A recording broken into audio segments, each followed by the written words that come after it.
All right, so welcome back, everyone. We'll get started with our third session for the evening. This one will be entitled "Commercial Wearables in Population Research and Healthcare," talking about the special BGSM editorial that was released back in August. And for our first speaker, we have Professor Jason Gill. Jason is a professor of cardiometabolic health at the University of Glasgow. He's a past chair of the British Association of Sport and Exercises, Division of Physical Activity for Health, and a member of the development groups of the Scottish Intercollegiate Guidelines Network for the prevention and treatment of obesity and for prevention of cardiovascular disease. Thank you very much, Jason. You're muted. You're still muted. Sorry. I've been doing these for so long. I can't look it up. Are you seeing my screen? Yep, I'm good. You seeing that? Okay, great. Thanks, Matthew. So I'm delighted to speak to the group, ProPASS group today. Thank you very much. So I'm going to talk to you about 2 out of 3 different editorials that we submitted to the British Journal of Sports Medicine, were published a few weeks ago, on challenges and opportunities with wearables. So after me, Professor Tim Chico is going to be talking about wearables and healthcare, and I'm going to talk about wearables, opportunities and challenges with respect to guidelines and the design of interventions, and also whether steps could be part of physical activity recommendations. I'm going to put the acknowledgements up front because there was a great team of people working on this. All the names are up there, and the views here represent the views of a large number of people who many of you will be familiar with. So let's kick off with the first of the 2 editorials. This audience don't need to be told that use of wearables is increasing. There's an estimate that there's probably about 250 million users of wearables in the world at the moment, and that's expected to continue to grow. But one of our challenges is the guidelines that we use to recommend how much physical activity people do are largely based on data from self-report. And this is something that is not new to anybody on this call. So we look at the dose-response relationship from self-reported physical activity and risk of adverse health outcomes, such as mortality from any cause. We see a dose-response relationship that looks a little bit like this. You can draw the line about where you should recommend the level of activity at many different points. It was drawn at the point where you see the dotted line on about 150 minutes of moderate to vigorous physical activity per week.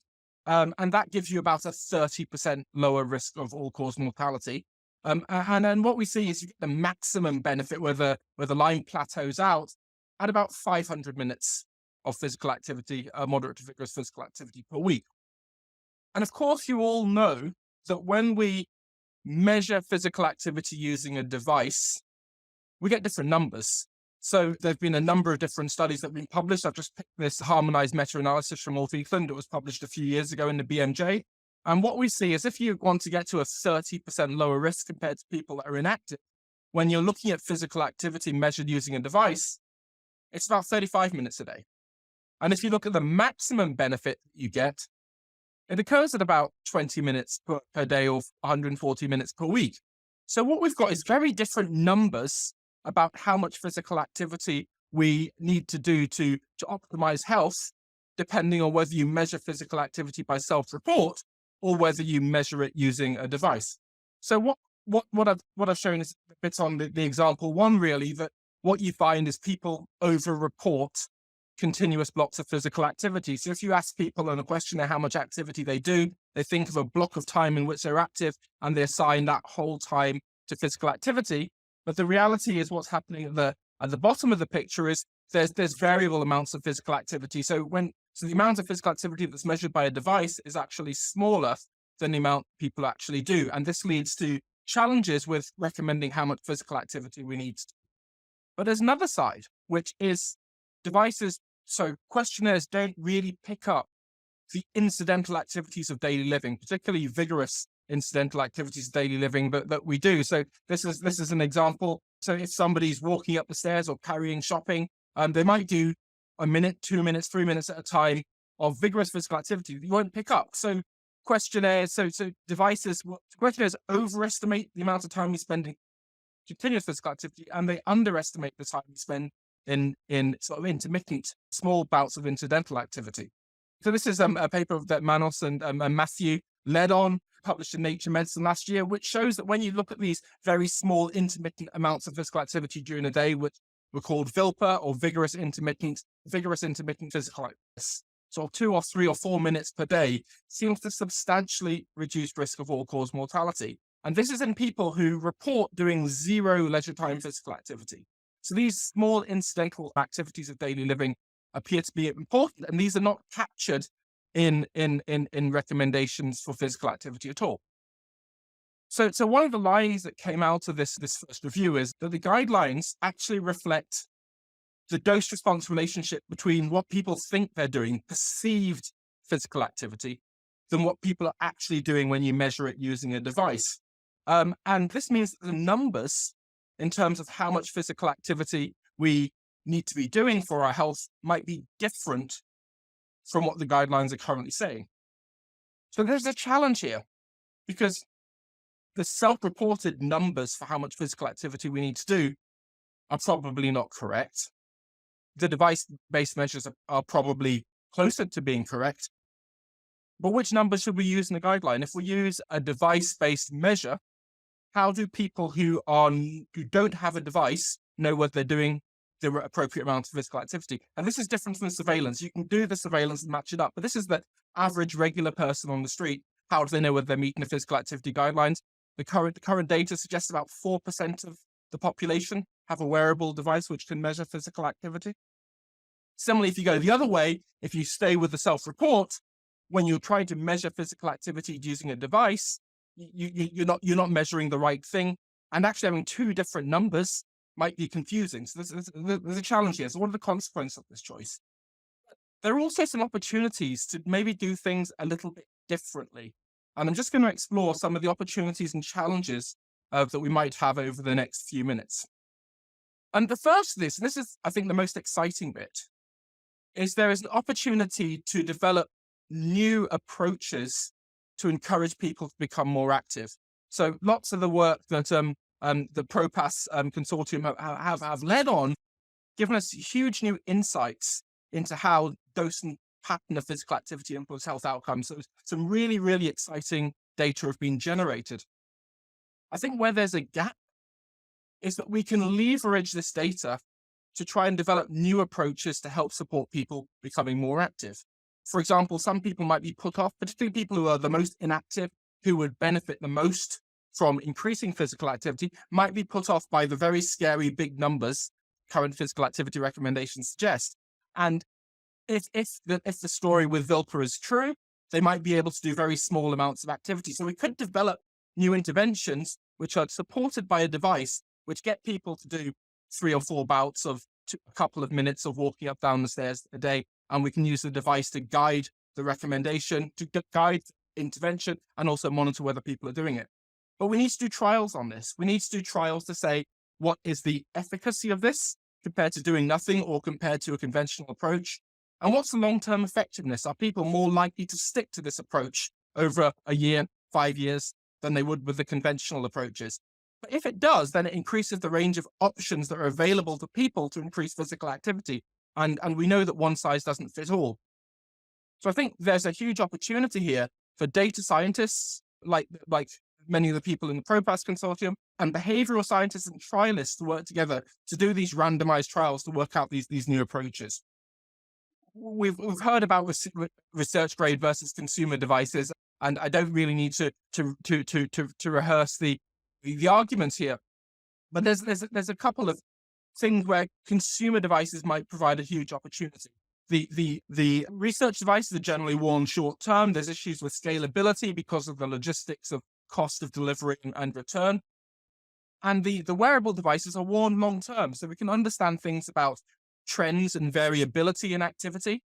Proprietary algorithms, I'm a bit more reassured about proprietary algorithms now, but the different devices are measuring different things. And we do have limited data with health outcomes. We might have very simple measures with research grade devices, but we know the association between those measures and health outcomes. And we don't necessarily know this with consumer devices. And this is not my area, but there are potential issues around data ownership and privacy about accessing these data. Something that's really important is they're used by rich people who are interested in their health. So we're not getting a representative population. And I think understanding what happens in a wider group of people is very important. So what we need research on? We need research on how the metrics relate to each other so we understand that we're measuring the same thing. And this is challenging because the proprietary algorithms are changing quite fast. And really, really importantly, we need to understand how the metrics which come from the consumer devices actually relate to health outcomes. There are some data from the All of Us research program, which use people's own Fitbits, but that's only on steps. And that's probably the simplest metric that you can get out of a device. What about other metrics?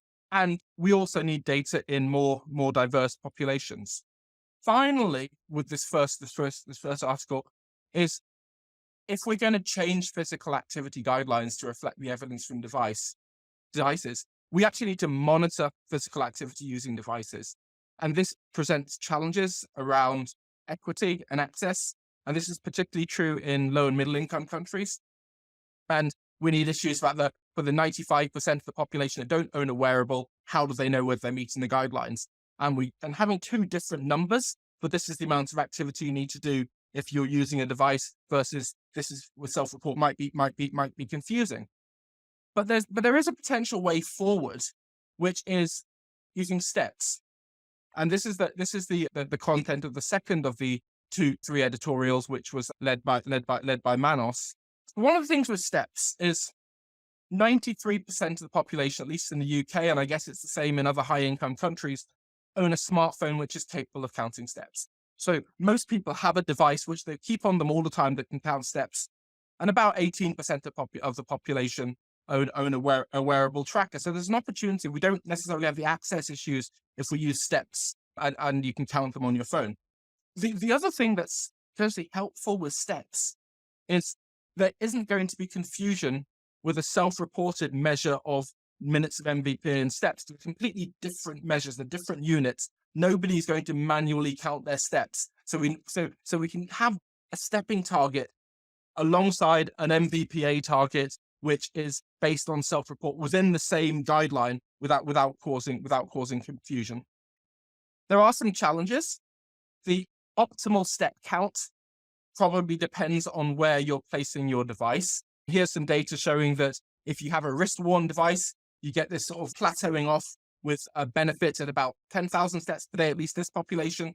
Whereas with a waist-worn device, it's at a lower number here. It's about 7,500 steps. This might be due to hours that the devices are worn, or the way that you count steps. So brushing your teeth might count as a step with a wrist-worn device that wouldn't with a waist-worn device.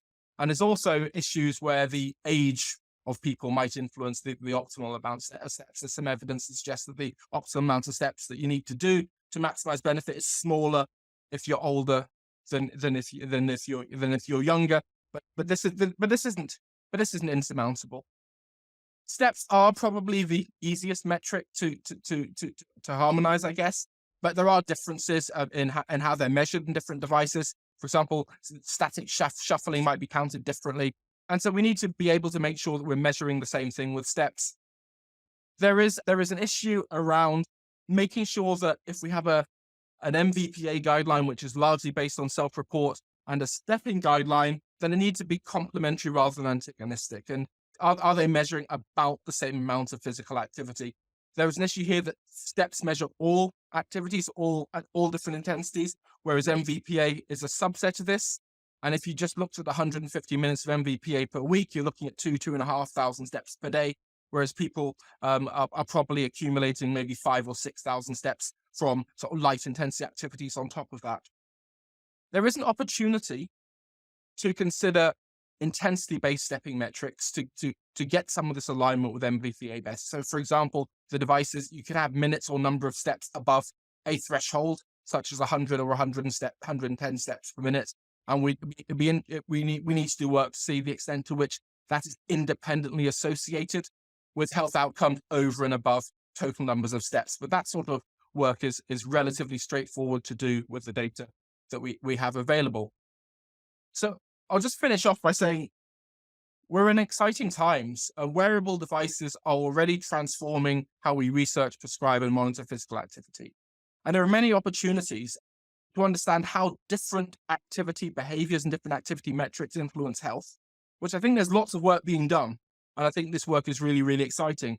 I think where we can do more, and I think it's a really exciting space over the next decade, is to understand how we can use this information to change the way that we deliver interventions to try and support people to increase physical activity. And this requires collaboration between lots of groups of people. And in particular, we need to collaborate with industry and public health communities to try and maximize the potential here. And I'll just finish off by putting up my acknowledgement slide again today. This work wouldn't have been done without this very impressive team of people. So thank you very much. All right. Thank you very much, Jason. That was a fantastic overview. If the audience has any questions, please feel free to put them in the Q&A. I have one question for you, Jason. So you mentioned that there will be do you foresee any challenge coming in the future in reconciling the differences that self-report measures give us compared to what wearables do, and providing how this may influence the upcoming iteration of the guidelines? And most importantly, how can we simply prevent any potential confusion in the public health messaging that we give to the population through these different updated guidelines? Yeah, so thanks, Matthew. So that is the challenge, because if you look at the numbers in terms of the amount of physical activity you need to minimize risk with advice, it's a different number. So if you're saying this construct of MVPA is important and you need to do a certain number of minutes of MVPA per week, you get different answers. You get different answers, substantially like threefold different answers. And we need to measure activity in the same way we prescribe it. And the fact that only 4% of the population have wearable devices means I don't think at the moment we can move completely to using a guideline number based on wearables, even though that's probably the correct number. So I think we've got this phase for the next few years where we're going to need to somehow sort of harmonize the two different approaches. I think steps is a reasonable intermediate step, because the units are very different, and you won't get conclusion. You won't get confusion. And I think if we can have steps and potentially have a separate number of steps or number of minutes above a certain stepping threshold, so you get an intensity measure with steps. So it might be 8,000 steps per day with 2,000 steps above 100 steps per minute. I think that might be a way forward. And then I think over time, compromise solutions going to occur. Okay. Thank you very much, Jason.